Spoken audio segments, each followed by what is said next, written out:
wants the next unicorn, the next piece of magic technology that's going to solve everybody's problems and automate response and detect every potential problem, which, is never going to happen. Magic is not real. Welcome to the RANE Insights podcast. In today's episode, Chief Marketing Officer Greg Radner speaks with Michael Hamilton of Critical Insights Cybersecurity. His specialty is the protection and defense of healthcare organizations and critical infrastructure. Welcome to today's RANE podcast, the number one problem in cybersecurity. When people think about cybersecurity, they mistakenly think about technology as both the problem and the solution. In reality, the top problem in cybersecurity is that there are not enough qualified people. A recent survey found that a higher percentage of IT leaders lose sleep over hiring and retaining staff than worry about ransomware. Even before the Great Resignation, there were hundreds of thousands of open cybersecurity jobs in the United States. Now, of course, the problem is exacerbated by the pandemic.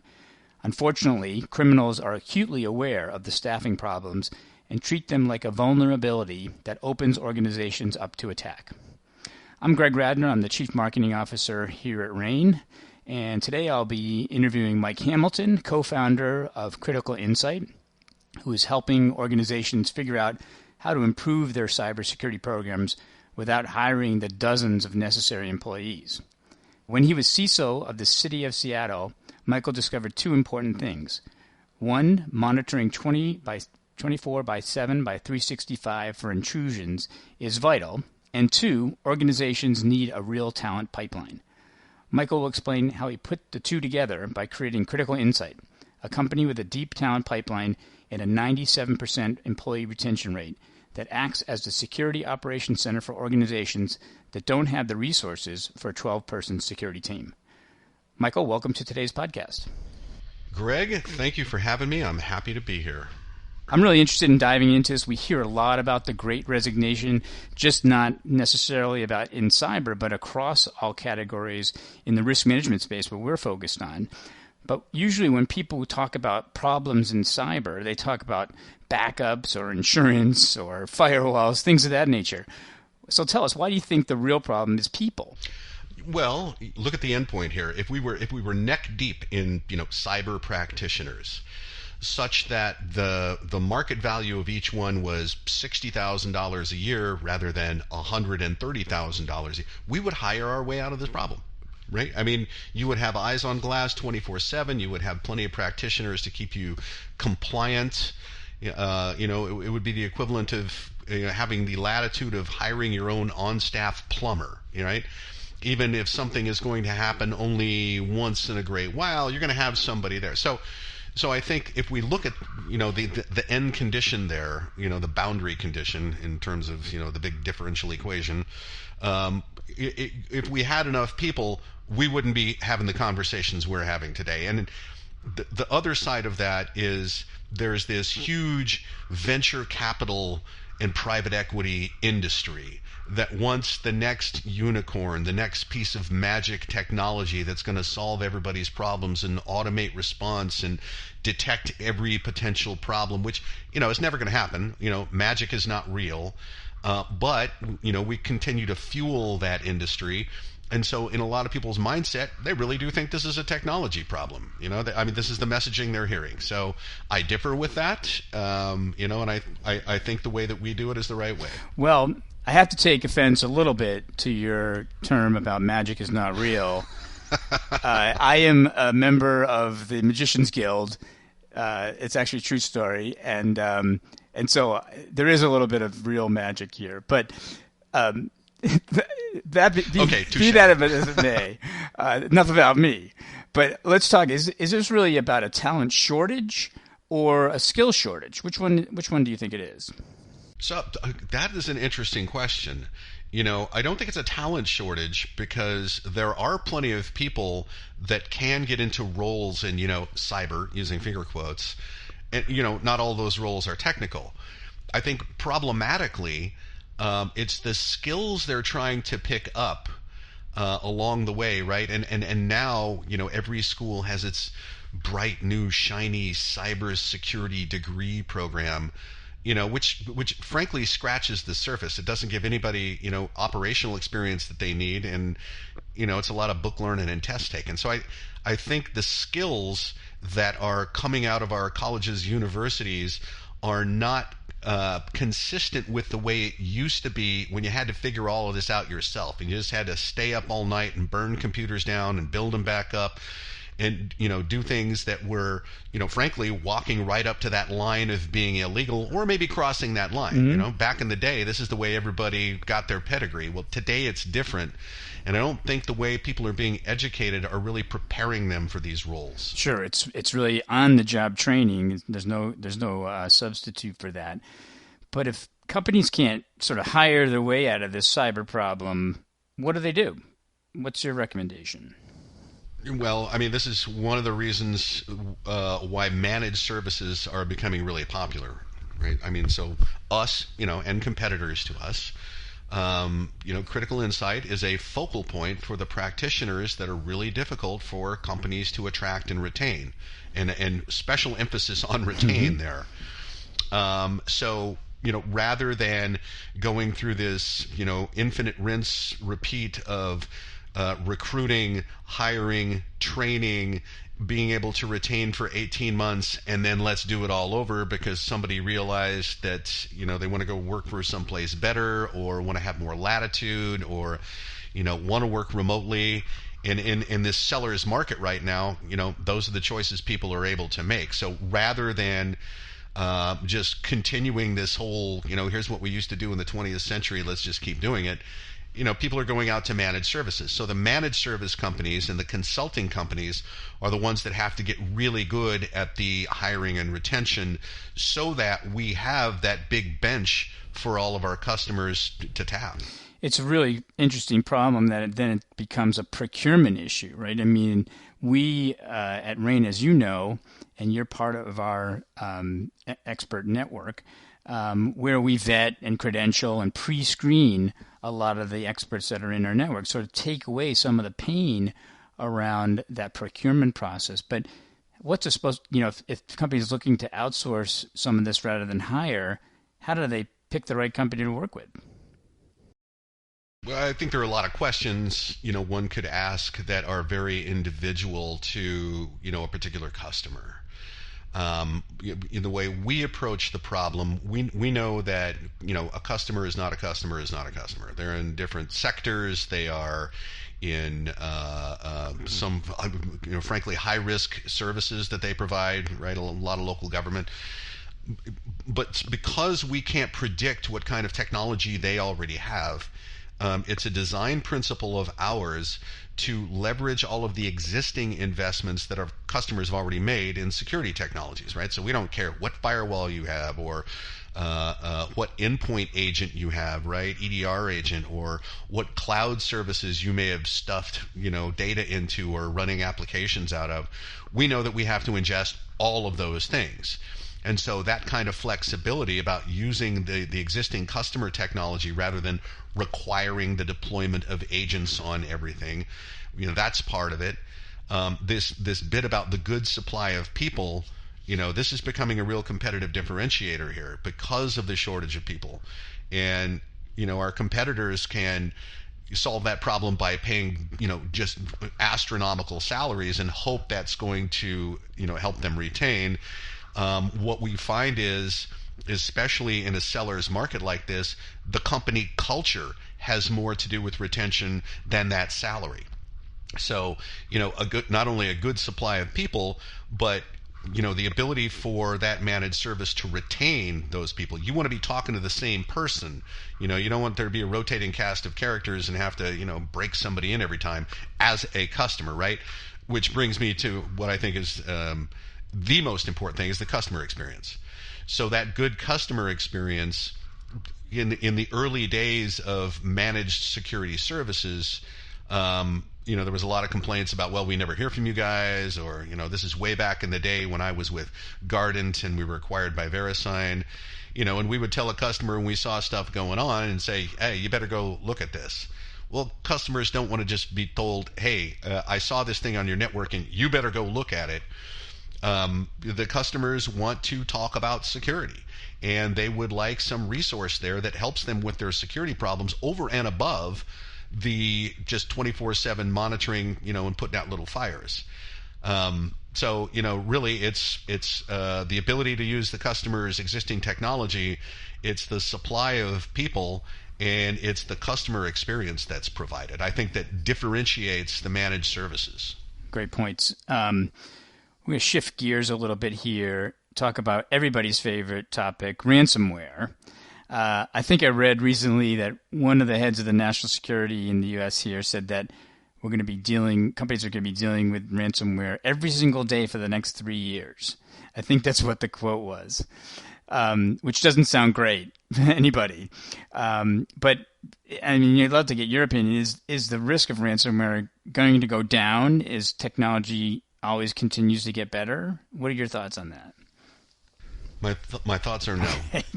No. Okay. So with a little detail here. So I think no, and it's because it's such a big business. I read somewhere recently that not ransomware specifically, but cyber criminality is something like the third largest industry globally. Right. Okay. When there's that much money moving around, what's the incentive to stop what they're doing? Well, there is none. So and when you say, as technology gets better, technology will certainly get better at, identifying, the detection analytics are always going to continue to get better. But this is an arms race. So we get better at seeing it, they get better at hiding it, right? And that's just going to continue. I do think, though, that targets are going to shift. And part of that is the change in rhetoric and then the actions taken by the federal government. So, the federal government says, well, we have these 16 critical sectors, and, top of the food chain there is the health sector. Well, we're in the middle of a pandemic, and these guys are knocking down hospitals. And so the government said, if you knock down a hospital with ransomware, you're no longer a criminal. Now you're a terrorist. Mm-hmm. And just that rhetorical change had an effect. And now the federal government is bringing to bear the Department of Justice, the Treasury Department through the OFAC regulations, and even the Department of Defense that is out there, and probably working with the FBI, Department of Justice, in melting cyber criminal infrastructures. So we're doing a better job at fighting back, but no, this ransomware business is not going to be, and it's, to be clear, it's extortion. Mm-hmm. Ransomware is the goofy cyber word we put on there, and extortion tactics. And here's an example of this. Extortion tactics are probably going to change because this whole thing about disrupting your network operation is different than we stole your records, here they are, pay us and we'll give you the records back and we won't make these public, okay? That's still extortion, but it doesn't completely take a business out of the ability to operate. And so some shifting around like that is going to happen. But ransomware and just it's an insidious way of stopping a network from operating. I think it may begin to be conflated with and somewhat relegated to actual destructive attacks, right? As nation states are becoming emboldened here, and a lot of them hide behind this ransomware, criminality. This patina of, hey, we're criminals, you can't blame it on this country. Some of that stuff is just to be purely destructive. So, the ransomware technique of disrupting a network, not going to go away. I think the extortion part of it is probably going to morph to less destructive techniques. Got it. I mean, it's clear that technology alone can't solve all the cyber problems. You mentioned even some sort of public-private collaboration efforts that have started to make a difference. I mean, but why can't technology do it all? I mean, what else needs to happen in order to help solve this problem? I think eventually, given enough, administration oversight, you can automate a lot of actions that technology can take on your behalf, given an observed event. And along those lines, I was at a Gartner conference, and we were talking about this, and they said, listen, we polled all of our customers, and asked, would you allow a piece of technology, to take an action on your behalf without human oversight? 100% of Gartner customers said no. So first of all, there's, a bit of reluctance to do this in the first place. But remember, technology is not technology is not technology. And so when I say that there would need to be a lot of administration and management of something like this, yeah, we have SOAR platforms, you can have playbooks and things like that. But when you're talking about operational technologies, medical devices, things like that, just being able to automate an action and go, well, that piece of technology looks like it's acting aberrationally, quarantine it, put it in a little network jail or disable it or something like that, well, that could get pretty tricky in a lot of environments. And so there can be some automation. It can be effective, but it's just not going to be universally applicable. And things that are riskier than others are probably going to stay far away from it. Got it. Well, let's shift gears one more time, sort of get a little bit more specific on what Critical Insight is offering. So tell us in our audience a little bit about what Pisces is and why you guys created it. Yeah, my favorite topic. So it started when I was the chief of information security for the city of Seattle, and I had just come from being the managing consultant for VeriSign Global Security. So I had been, Fortune corporations all the time, living in hotels, flying around in airplanes. And when I got to the public sector and saw the criticality of what was being done in terms of the services provided by local governments, right? That's your drinking water. That's making sure the fire department gets to your house before your house burns down. That's 911 operations, elections. It's all this. And they were not watching networks. So we put together, with some grant funding, a regional monitoring project. Homeland Security loved it. Eventually, I ran screaming out of government, and that's really not an exaggeration. But we resurrected it as Pisces, this regional monitoring thing where we were doing free monitoring for small cities, counties, maritime ports. We brought it back under the company as an adjacent nonprofit. And so what Pisces does is no-cost monitoring for down-market local governments, so cities, counties, ports, school districts.